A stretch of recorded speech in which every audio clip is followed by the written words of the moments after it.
Alors, je suis Caroline Cotzi, présidente fondatrice de la gouvernance au féminin. Je suis née à Beyrouth et j'ai grandi dans la guerre civile du Liban. Et ça m'a vraiment donné le sens d'une mission, la mission de vouloir changer les choses. J'ai réalisé que j'avais un rôle à jouer ici, au Canada, pour permettre aux femmes, pour permettre aux personnes issues des groupes sous-représentés de progresser dans les organisations jusqu'au sommet.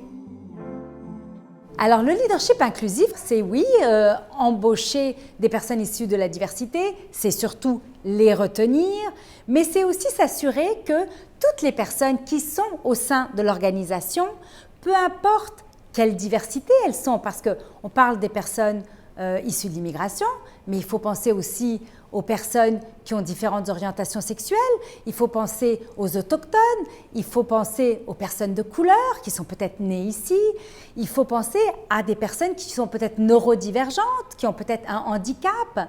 Et toutes ces personnes-là doivent avoir le sentiment que non seulement leur opinion et leur contribution est valorisée, mais qu'elles peuvent également bien travailler ensemble et bien travailler avec la personne qui est à la haute direction. Je pense que c'est vraiment là qu'on est tellement riche, parce que si on s'entoure de gens qui nous ressemblent, qui pensent comme nous, qui ont fait les mêmes études que nous, qui ont le même réseau que nous, le même schème de pensée que nous, forcément, on ne fait que se cloner. Et ça n'a aucune force. C'est un investissement, ce n'est pas une dépense, que de mettre en place toutes les politiques nécessaires, toutes les initiatives qui vont permettre d'attirer et de retenir plus de personnes issues de la diversité. Je dirais des personnalités qui sont plus enclines à avoir un leadership inclusif, mais ça ne veut pas dire que ça ne s'apprend pas. Il y a vraiment des approches très délibérées que les personnes qui ne sont pas tellement au fait de comment instaurer une culture inclusive peuvent mettre sur pied rapidement. Je dirais d'abord qu'en étant une personne de confiance, en étant une personne transparente, ouverte, authentique, qui invite au dialogue, qui pose des questions et qui pose des questions à tout le monde au sein de l'organisation, forcément, un DG ou une DG a des personnes qui se rapportent directement à elle, et ensuite les autres, etc. Mais moi, je pense que c'est essentiel que la plus haute personne au sein de l'organisation prenne le temps de parler à tout le monde et montre une certaine ouverture pour que tout le monde puisse avoir voix au chapitre. Donc, de l'authenticité, de la transparence, de l'ouverture, un leadership démocratique, reconnaître que chacun a une pierre à apporter à ce bâtiment qu'on est en train de construire. Et ça ne coûte pas plus cher, ça ne coûte en fait rien du tout. Ça prend un petit peu de temps de réflexion et de temps qu'on va dédier à ces conversations-là au sein de notre équipe. Mais je pense que les bienfaits que ça va apporter sont tellement énormes que ça va finalement permettre d'accélérer le reste des objectifs qu'on s'est établis pour atteindre notre mission.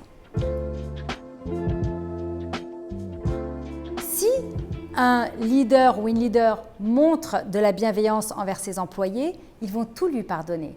Et ça, je peux témoigner personnellement, parce que je peux avoir un style quand même très décisif, quand même très autoritaire quand il le faut, parce qu'il y a des objectifs ambitieux qu'on doit atteindre et on manque de temps.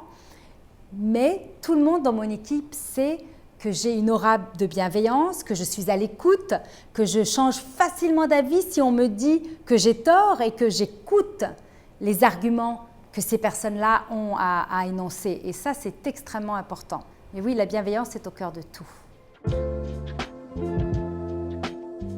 Alors, je pense sincèrement qu'un leader ou une leader inclusive, vont non seulement bénéficier à des personnes issues des groupes sous-représentés, parce que ces personnes-là vont se sentir bienvenues dans leur milieu de travail, mais aussi les autres personnes des groupes plus dominants vont mieux vivre la culture d'entreprise.